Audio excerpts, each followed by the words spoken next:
everybody. Raul here for Bass Musician Magazine, and today we have the extraordinary honor and pleasure of chatting with bassist, bandleader, bass synth player, and very, very busy studio touring bassist, Leanne Bowes. Yay! Hi. Great intro. Thank you. Starting from the beginning, we always like to go back to the past. How did you get started in music, and particularly on bass? So growing up, my dad was a musician. He was primarily a drummer. So I grew up around, him playing drums, but he also played everything else. He had guitars laying around and basses laying around. So that was really my introduction. I must have been 12, living in Connecticut with my family at the time, and my dad wanted to try MIDI recording. So he got this new MIDI setup, and he got these electronic drums, and he was like, "Oh, I'd love to have you record at the same time if you don't mind just learning a bass line real quick." And I was like, okay. I'd never played bass before, and I played clarinet in school and sang and, just those kind of things. But I love music. I was drawn to it, obviously. So yeah, I learned So Lonely by the Police with my dad. We just played it into the MIDI recording, and I loved it. I was like, this is so fun. So I just kept learning all the songs. I learned the rest of that album. I learned all the CDs in my house. It was I was obsessed with learning everything. And so,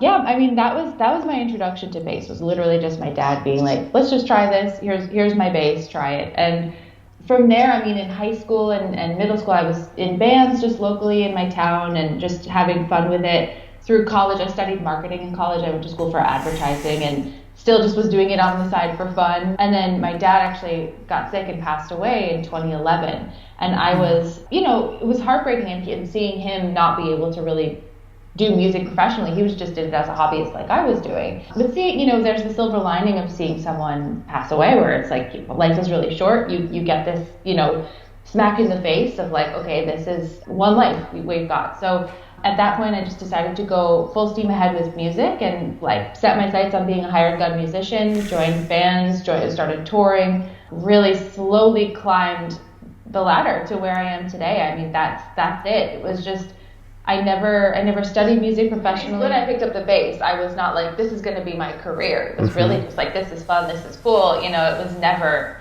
my thought that I'd be where I am today. So yeah, that's kind of the long story short of it. Gotcha. So, and then you're very much self-taught. Yes, that's right. Nice. Yeah. Your choices and the directions you've taken have led you to be on stage with the likes of, Demi Lovato, Derek Day, Mariah, and countless others. So what you're doing is working. Yeah. Where do you draw your inspiration from? Again, you'd mentioned starting with Sting, but hey, how do you come up with your licks and all that?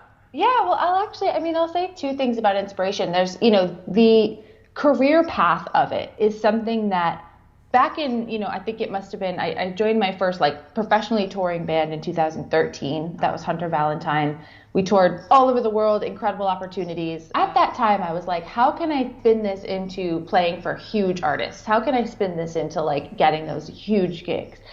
And in order to learn how to do that, I took to Instagram and I looked at people like Nita Strauss. I looked at people that were doing this. And, this is something, Nita's a great example. There were a few women I was kind of watching at that time of how are they parlaying this? Eva Gardner's another good example with Pink, just someone that's just doing this as their career. I didn't know how. There's obviously no guidebook. Anyone watching this knows there's no guidebook, which is very frustrating sometimes because you don't have instructions. Yeah.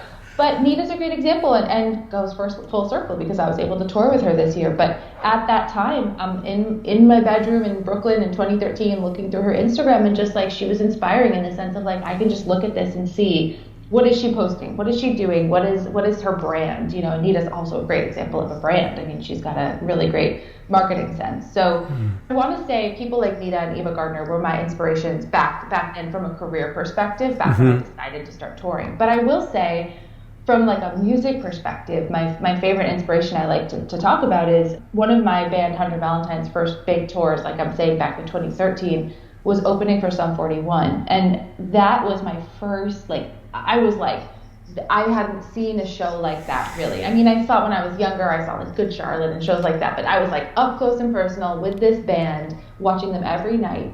And Cone, their bass player, was just like his stage presence, his tone, everything about him. I was just soaking it in. I was just like learning from that. And I always like to say, I mean, he's my number one inspiration. My moves on stage, I like to think about what Cone would do. I mean, he was just that first introduction for me of like, this is how you run the room. This is how you just like that confidence is so inspiring to me. So yeah, Cohen musically is one of my biggest inspirations, and then people like Nita, I would say, in my earlier career. And it's full circle and wild that now Nita and I just toured as peers on a tour. I mean, I did get where I'm trying to go. So it's pretty amazing. But yeah, watching others do it back in the beginning was how I figured it out.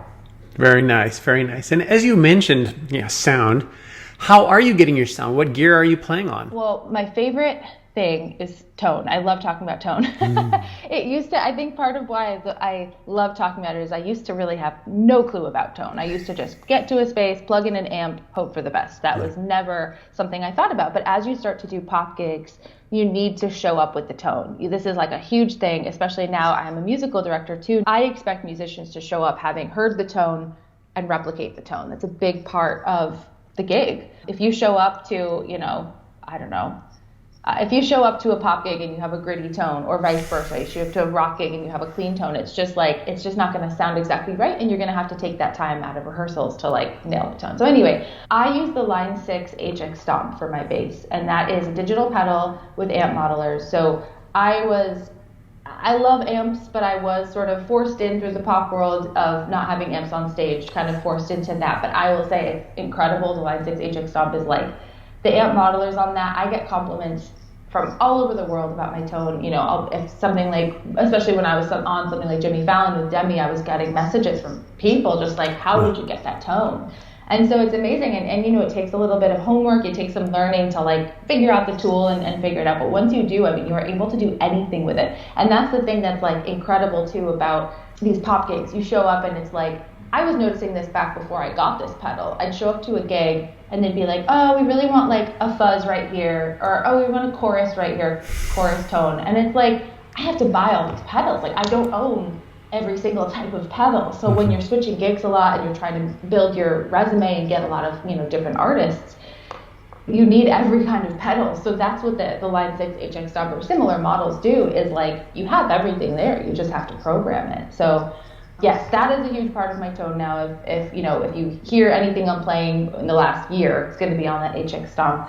A Fender P bass is my favorite tone. That's the bass I like to use most. And then Ernie Ball, super slinky strings. Those are the three things I would say that really make my tone. Nice. Yeah. It is so impressive. Again, with the kind of music, you do have to make your tone fit that perfectly, because we have so many varieties in music that, as you've mentioned, if you showed up with, let's say, dead strings, like you'd coming from playing reggae, and then now you're trying to get into the brighter range of things, I mean, it's just not going to work. And it's countless considerations that have to be taken into account to go, okay, how is this going to work? And especially, again, with pop music, I think some groups, maybe it's lucky for them when they're kind of able to not have to worry about a lot of the variety that they're go, like, it's bluegrass. You go, you sound this way. There's no song that you need to sound any different. It was just definitely. Here we go, and there we go.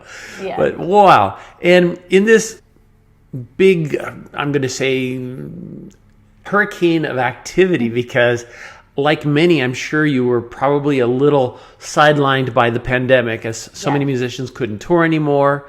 And then again, just seeing what you were doing in 2022, you really came out of the gate. What are your plans for the future? What's in the works? Right now, we've got more gigs booked with Demi, so we've got a couple more through the year. So Demi Lovato is my primary gig at this point, and I am the musical director and bass player on that project. Mm-hmm. So, doing a lot behind the scenes, setting up the show and things like that. So that's exciting. We've got a couple more there. I musical direct also for Royal and the Serpent now. Royal and the Serpent is currently on tour with Fall Out Boy. She's opening. So that's been taking up some time too, is just getting her show set up. I'm not playing with her. I'm just setting up the show and sending them off. And yeah, I mean, from here, there's a few more sort of tours in the works that you might see me, announcing in the next couple of months. But that is sort of towards the end of the year. And from here, I mean, my plan kind of moving forward, it's musical directing is something I really like. It is something that plays on my strengths. I think if you're in bands for, more than half of your life, like I have been, you just have a natural understanding of how rehearsals should run, of how set lists should be. And so that part is kind of taken care of as like a musical director. Like you just understand, and hiring musicians, who's going to work, who's going to fit in socially, like those things are really important. And so then there's just the technology piece of musical directing where you're putting the show together, and I've been doing my homework on that. And so, it's something I really like and want to be focusing on more. So I'm excited to move forward with that and kind of work with different artists. Gotcha. Yeah. Well, it's very exciting. If people want to know where to look to see what you're doing, where should they go? My Instagram is the best place to go. My handle there is Leanne Bowes Bass. That's the easiest way to find me. Very cool. Well, Leanne, we appreciate you taking time out of your busy schedule to chat with us. Folks, make sure you check out everything that Leanne's doing, because most assuredly she's going to be on your radar, on your screen when you least expect it. They'll be there. Folks, you've seen her here, Leanne Bowes on Bass Musician Magazine. Thanks.